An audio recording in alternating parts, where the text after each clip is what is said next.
Have you ever wondered how Ferrari can go from being in doubt to becoming the biggest threat on the entire grid in just one race? Subscribe to continue uploading more of this type of content now, if we continue. Because what they have brought to the Japanese GP is not a simple improvement. It is a concept that could completely change the way we understand speed in Formula One. And if it works as they hope, it could leave even the most dominant teams without an answer. Ferrari has decided to advance its evolution, risk more than anyone else, and bet on an extreme solution that mixes aggressive aerodynamics, straight-line efficiency, and a technical base that, for the first time in a long time, seems to have no cracks. And here comes the most shocking thing. We are not talking about a small gain. We are talking about an advantage that can decide overtaking before braking even begins. The big question is, are we about to see the definitive rebirth of Ferrari or the most risky experiment of the season? Ferrari arrives at this Japanese Grand Prix at a critical point in the season, but also at a time where decisions make the difference between chasing or starting to impose the pace. After a start with mixed feelings, where the real performance of the car was not always reflected in the results, in Maranello they have made a decision that completely changes the approach. Stop waiting and start attacking. And that translates into something very clear. They have advanced a package of improvements that was not planned for this moment in the calendar, showing an aggressiveness that we have not seen for years within the team. This movement is not only technical, is also psychological. Ferrari knows that the margin against rivals like Mercedes is small, but it also knows that standing still is losing ground. That is why they have decided to take the risk of introducing a new concept on a weekend where there is practically no margin for error. And this is where what is truly important begins to be built. They are not reacting to the competition, they are trying to get ahead of it. The heart of all this change is in the aerodynamics, and more specifically in the new rear wing, a piece that redefines the balance between load and resistance. Ferrari has developed a solution that, when it enters low resistance mode, completely changes its behavior, allowing the car to gain a top speed that in modern Formula One is pure gold. It's not just going faster on a straight line. It's arriving at each overtaking zone with an advantage. It's defending better. It's forcing your rival to take more risks. But the most interesting thing is that Ferrari has not bet everything on a single card. They have arrived with different configurations ready to test, which indicates that they fully understand that this type of innovation requires adaptation on the track. This turns the weekend into a kind of maximum pressure laboratory, where each decision in the only free practice session can define the result on Sunday. And this is where a key factor comes in, the team's ability to interpret data quickly and adjust the car without room for error. Added to this is an element that often goes unnoticed but is fundamental: confidence in the correlation between simulation and track. Ferrari has achieved something that for years was its great weakness, and that is that now what they design works when it hits the asphalt. This allows them to risk more, introduce more extreme solutions, and do so with the certainty that they are not improvising. In an environment as limited as a sprint weekend or with little testing time, this can make a brutal difference compared to teams that still doubt their own data. And while all this is happening on the surface, there is another equally important development brewing in the background: the evolution of the power unit. Although its most powerful version is not yet fully deployed at this time, the base is already designed to fit with the upcoming regulatory changes. Ferrari is not just thinking about winning now. It is aligning its development to strike just when the rules change the current balance. This leads us to a very interesting situation. Ferrari does not arrive in Japan as just another team with improvements. It arrives as a team that is trying to change its destiny in the season. They've decided to take the risk, accelerate development, and hope that their package not only works, but works better than everyone else's.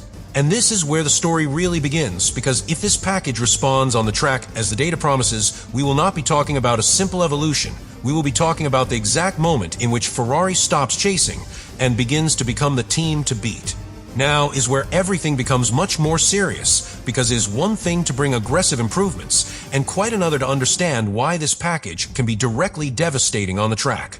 Ferrari has not only designed something innovative, it has created a concept that fits almost perfectly with the current demands of Formula One, and that is what makes it so dangerous. The first key point is how this new aerodynamic approach transforms the way the car behaves on a straight line. Gaining between 5 and 8 kilometers per hour is not just any number, it is a difference that in real conditions completely changes the dynamics of the race. It means Ferrari can attack from further away, defend more easily, and most importantly, manage energy better without relying as much on systems such as DRS or electrical deployment. On a circuit like Suzuka, where every detail counts and overtaking opportunities are limited, having that advantage can break any rival strategy. But here comes the really scary thing. This improvement doesn't come alone. It is accompanied by a global optimization of the car's aerodynamic flow.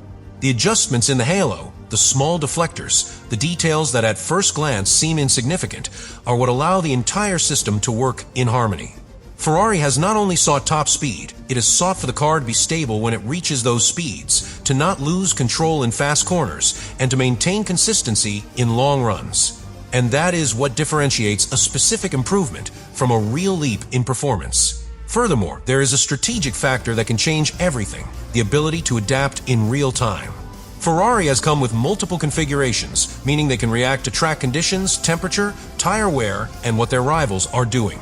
They are not tied to a single idea. They have room to evolve during the weekend itself. And in a context where every session counts, this can be a decisive advantage over teams that need more time to understand their own packages. Now, all this is enhanced even more when we understand the regulatory context. Ferrari has been working in parallel on an engine evolution that is designed to come in at the exact moment when certain current advantages of other teams disappear. This means that what we are seeing now may be just the beginning. If the car is already competitive with this base, the leap they can make when everything is aligned can be even greater. And this is where the most important element of all comes in: execution. Ferrari is no longer that team that gets lost when introduces improvements. They now have a strong correlation between simulation and track, allowing them to quickly understand what works and what doesn't. This reduces the risk of bringing in an aggressive package because they know how to make it work. And when a team combines innovation, speed, and the ability to execute, it becomes a real threat. Therefore, what we are seeing is not simply another improvement. It's a scenario where Ferrari can begin to condition the races. Because if this package works as the data indicates, they will not only be closer, they will be in a position to force others to react. And in Formula One, the one who forces us to react is the one who has control.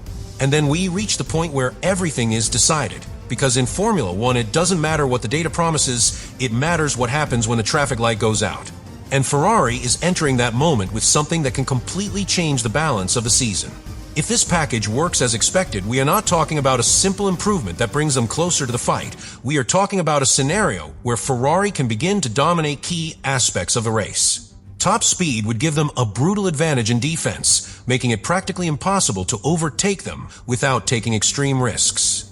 And at the same time, it would allow them to attack with an ease that forces rivals to make mistakes. It's the kind of advantage that isn't always seen in lap times, but that decides track positions. But this is where the story gets even more interesting, because this type of innovation also has a cost. The more aggressive the concept, the more responsive the car becomes. If Ferrari fails to find the perfect balance between downforce and stability, they could face a car that is difficult to control in fast corners or in changing conditions. And at a circuit like Suzuka, where the margin for error is minimal, that can make the difference between dominating or suffering. However, there is something that works completely in their favor. They are no longer the team that improvises. Ferrari has shown that it now understands its car, that it knows how to interpret the data, and that it can react quickly. That changes everything. Because even if the package isn't perfect from start, they have the tools to fine-tune it and make it work throughout the weekend. And that, in such a competitive context, can be even more valuable than the improvement itself. Furthermore, there is a factor that many are underestimating, and that is the psychological impact.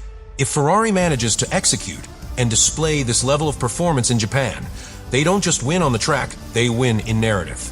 They become the team that is evolving the fastest, the one that is leading the way. And that forces its rivals to make hasty decisions, to risk more than they should, to enter territory where Ferrari already seems to feel comfortable.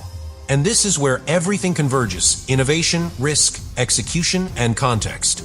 Ferrari has bet big, has advanced its development, and has put on the table a concept that can change the dynamics of the championship.